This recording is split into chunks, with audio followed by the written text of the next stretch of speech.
ಮುಂದಿನ ರಾಶಿ ಮಕರ ರಾಶಿ. 2026ರಲ್ಲಿ ಮಕರ ರಾಶಿಯವರಿಗೆ ಫಲಗಳು ಯಾವ ಥರ ಇದೆ ನೋಡೋಣ ಬನ್ನಿ. ಶನಿ ಭಗವಾನರು 3ನೇ ಮನೆಯಲ್ಲಿದ್ದಾರೆ. ಮುಖ್ಯವಾಗಿ ವರ್ಷ ಪೂರ್ತಿ ನಿಮಗೆ ಶನಿ ಭಗವಾನರ ಕೃಪೆ ಜಯ ಕೊಡ್ತಾನೆ ಇದ್ದಾರೆ. ನೆಕ್ಸ್ಟು ನಿಮಗೆ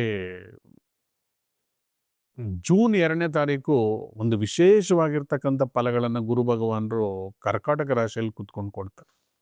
ನಿಮಗೆ ಸಪ್ತಮ ಸ್ಥಾನ ಆಗಿದೆ. ಸಪ್ತಮ ಸ್ಥಾನ ಅಂದರೆ ಏನು? ವ್ಯಾಪಾರ, ವ್ಯವಹಾರ, ಪಾರ್ಟ್ನರ್, ಪ್ರಯಾಣಗಳು, ಜರ್ನೀಸ್ ಮಾಡ್ತಕ್ಕಂಥವ್ರಿಗೆ, ವಿದೇಶಕ್ಕೆ ಜರ್ನಿ ಮಾಡ್ತಕ್ಕಂಥವ್ರು, ಲೈಫ್ ಪಾರ್ಟ್ನರ್ಗಾಗಿ ಪ್ರಯತ್ನ ಮಾಡ್ತಕ್ಕಂಥವ್ರು, ಉದ್ಯೋಗಕ್ಕಾಗಿ ಇನ್ವೆಸ್ಟ್ಮೆಂಟ್ಗಾಗಿ ಪ್ರಯತ್ನ ಮಾಡೋರಿಗೆ ಸಡನ್ನಾಗಿ ಒಬ್ಬ ಪಾರ್ಟ್ನರ್ ಬಂದು ನಾನು ನಿನ್ನ ಜೊತೆ ಬರ್ತೀನಿ, ನಾನು ಇನ್ವೆಸ್ಟ್ಮೆಂಟ್ ಮಾಡ್ತೀನಿ, ಸೇರಿ ಮಾಡೋಣ ಅಂತಕ್ಕಂಥ ಶುಭ ಸೂಚನೆಗಳು ಕೂಡ ಬಂದ್ಬಿಡ್ತು.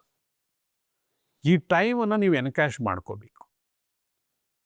ಅಕ್ಟೋಬರ್ 31ನೇ ತಾರೀಕುವರೆಗೂ ಜೂನ್ 2ರಿಂದ ಒಳ್ಳೆ ದಿನಗಳಿದ್ದವು.